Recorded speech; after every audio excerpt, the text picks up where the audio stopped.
Você quer saber quais foram as estratégias que eu utilizei quando eu estava me preparando para os concursos da AGU? Então, se você quer saber um pouco de como foram as minhas estratégias de revisão, fique nesse vídeo até o final e enriqueça seus estudos.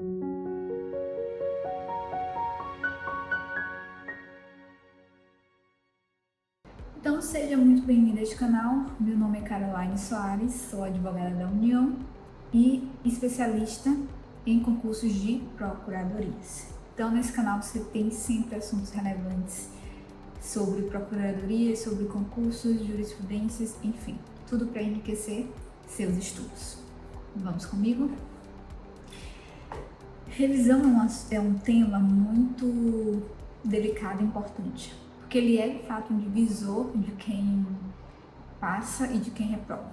Porque mais difícil do que organizar os estudos, o que você precisa estudar a cada dia, quanto tempo você precisa estudar em cada dia, ou quanto tempo você consegue estudar, né? Já que nem todo mundo tem a mesma disponibilidade de tempo. Mais difícil que isso é você conseguir sistematizar revisões. Quando eu vou revisar cada assunto? Quando eu terminar de estudar? Uma semana depois? Um mês depois? E depois que eu terminar a matéria, o que eu faço? Então, assim, sistematizar organizações é de fato um divisor de águas para quem avança e também é algo difícil de você. As pessoas geralmente, os conselheiros geralmente, não sabem como fazer, como organizar isso, como sistematizar. E logo adianto que não existe uma forma errada ou uma forma certa de revisar. O fato é que você precisa encontrar a melhor maneira para fazer isso. Dito isso, por que eu acho que a revisão ela é uma dos pontos-chave de quem aprova? Porque é o básico, é o que, inclusive, a neurociência fala. O nosso cérebro ele foi feito para esquecer. Então seria muito bom se eu estudasse um assunto, estudei controle de constitucionalidade, passei um dia todo me debruçando sobre esse assunto e eu nunca mais precisasse pegar nesse assunto novamente. Se eu tivesse essa capacidade, essa super memória, essa memória fotográfica, que nem existe comprovação científica de que existe isso. Mas enfim, seria muito bom, porque aí sim a gente não precisaria revisar. Mas a verdade é que a gente não é assim. Nosso cérebro ele foi feito para esquecer. Então é óbvio que se eu estudo um assunto hoje e eu não reviso e eu não volto para resgatar esse assunto, eu vou esquecer. E então, o que define o que eu lembro e o que eu esqueço? Eu mudei de número recentemente, mudei de número para ter um DDD aqui do Pará. E com uma semana eu já tinha decorado o novo número. Mas eu de repente não tenho essa mesma facilidade, não teria essa mesma facilidade para aprender, por exemplo, controle de constitucionalidade, poder de polícia. De repente é um assunto que eu acho difícil, que eu estou sempre revisando, fazendo questões, mas parece que não entra. Então é óbvio que o meu cérebro ele entende que saber o meu número de telefone é importante, porque a minha chave é Pix, então para eu receber pagamento eu utilizo ele, porque é a forma como eu me comunico com as pessoas, eu preciso de qual é o meu número de contato. Então, é uma informação que o meu cérebro entende como tão relevante que eu consigo memorizar e não esquecer nunca mais. Já, por exemplo, um assunto, por mais que esse é o concurso dos meus sonhos, por mais que seja um assunto importante, o seu cérebro não consegue assimilar isso, nesse sentido de que isso é muito importante, não posso esquecer.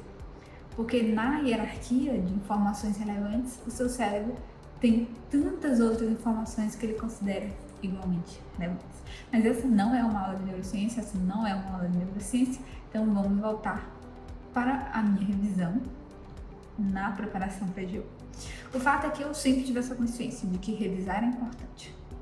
E o meu tipo de revisão, ela foi mudando, né? Não foi algo estático. Eu primeiro utilizei o tipo de revisão que é o mais fácil de organizar e de você ir construindo ali os pontos à medida que você vai estudando, que é a revisão por grifos. Então, eu comecei muito capenga, eu comecei em uma página de 30 linhas grifando 25. Eu não tinha noção do que era grifar. E com o tempo, óbvio, você vai praticando, você vai lapidando essa sua capacidade de síntese e consegue já ir indicando de forma mais concisa, grifando, anotando, esquematizando, que de fato você precisa resgatar quando for revisar aquele assunto. Então, eu sempre revisei por grifos, por ser um método de revisão de fácil, você já vai estudando, já vai grifando, e você praticando, você vai melhorando isso. E depois, quando eu voltava para revisar anatomia fácil, eu simplesmente pegava os grifos, anotações, esquematizações que eu tinha feito. E um outro método de revisão que eu utilizei muito, e que é um método que até hoje eu uso para os meus alunos, por exemplo, são os flashcards. Mas a minha divisão de revisão foi: todo o meu assunto de estudo de teoria eu revisava por grifos e usei os flashcards especificamente para revisar jurisprudência. E foi uma forma também de variar formas de revisão. Quanto mais você varia os tipos de revisão que funcionam para você, porque pouco adianta você colocar 5 tipos de revisão que você não consegue aprender, que você não consegue lidar bem com aquilo. Mas quanto mais você consegue variar, e essa variação é eficiente, mas também menos monótono de tudo, né?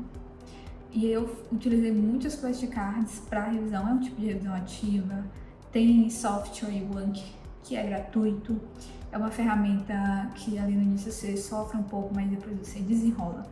Então foram basicamente os 2 tipos de revisão que eu utilizei.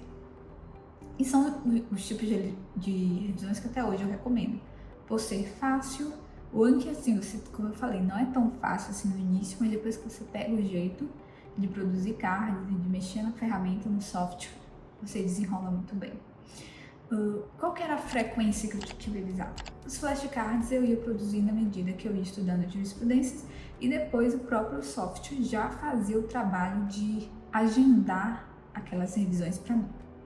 Mas quando eu estava estudando a teoria, eu sempre, no início, né, eu fazia revisões no dia seguinte, fazia revisões semanais, eu tentava fazer revisões semanais do todo da semana, e depois, conforme inclusive as matérias e os assuntos eles iam aumentando a quantidade, eu tentava manter revisões pelo menos mensais.